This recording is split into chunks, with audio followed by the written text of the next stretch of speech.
Good afternoon again.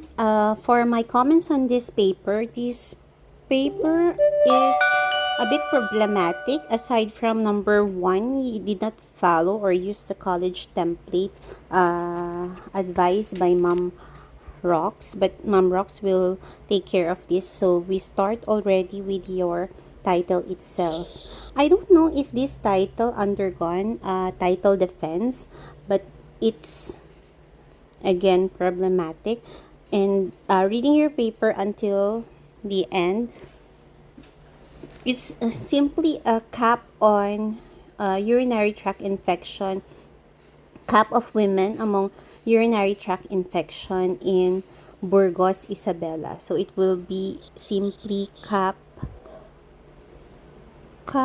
on urinary tract infection of women in Burgos, Isabela. I still have a problem with this one, with the term women.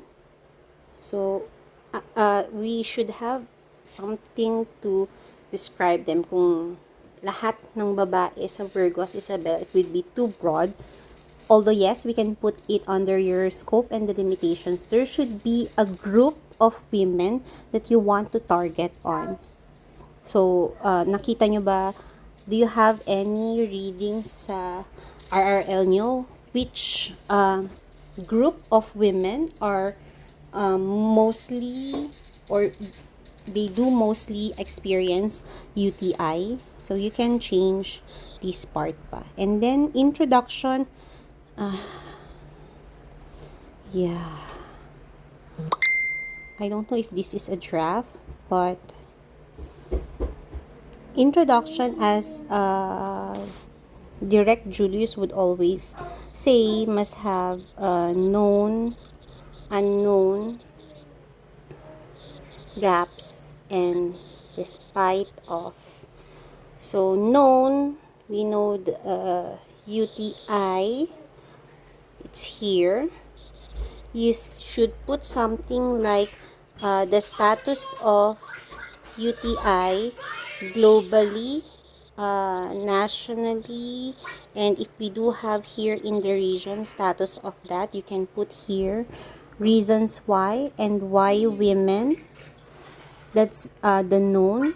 And unknown, we put here what could be the reasons why. Unknown, if we do have programs, laws that can, or programs that can help, that helps with UTI. And then after that, the last part would be, despite all those movements or programs, we still have problems with UTI. You link with their you can put in known or unknown the knowledge, attitude, and practices of these women, and then talk about why you chose the locale in Burgos, Isabela. Do you have a lot of cases of UTI there? And for conceptual framework, I don't see the concepts, I don't see the theories. So if this is cap, like the other group kanina, you can put the cap theory. And then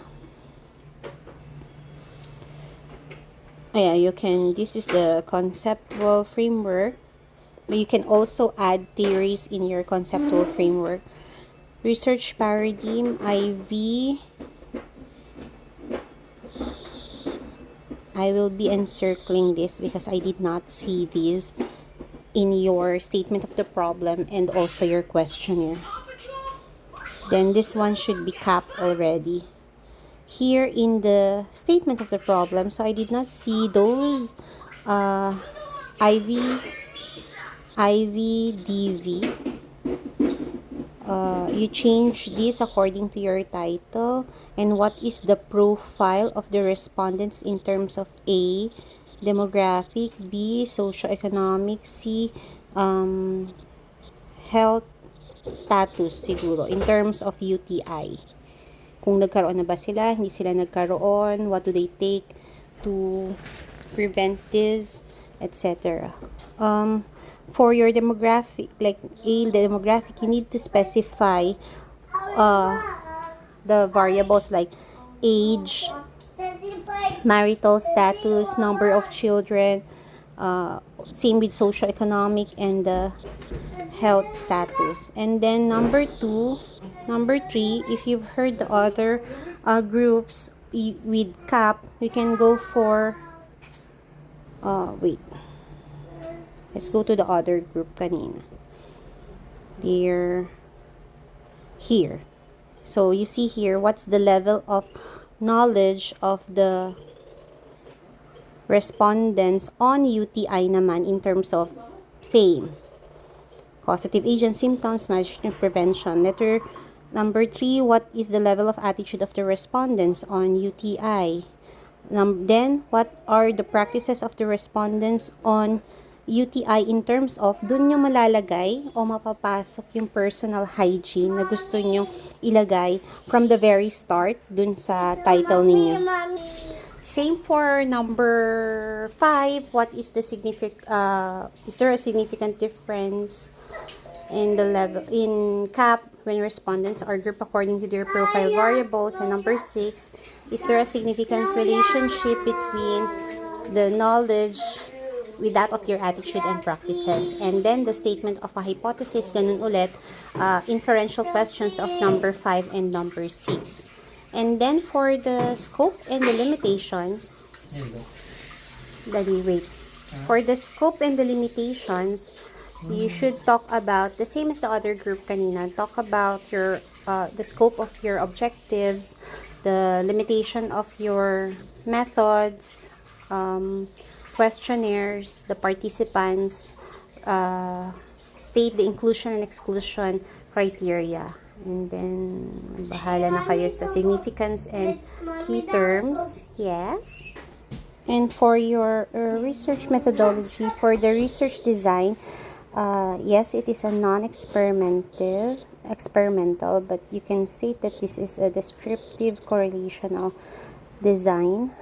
And then for the locale of the study, you put here,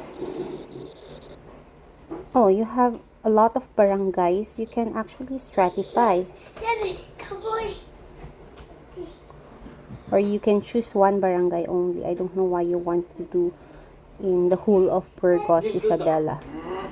And then state why you chose Burgos, Isabela. Then, if you settle with these several number of barangays, you can do stratified random sampling. You cannot choose a total of if you do have inferential questions. Then you can show here your formula also.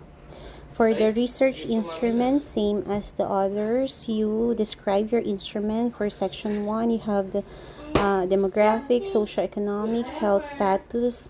Section 2 would be the practices. Section 3 would be the attitude. Section 4 would be the knowledge. Then you should have a flow chart. Analysis would be, you have descriptive, and then you have descriptive statistics, then ANOVA, and then person correlation. And there is no questionnaire. So if you've heard my comments on the questionnaire of the other groups with CAP, you can also apply to your study. That's all.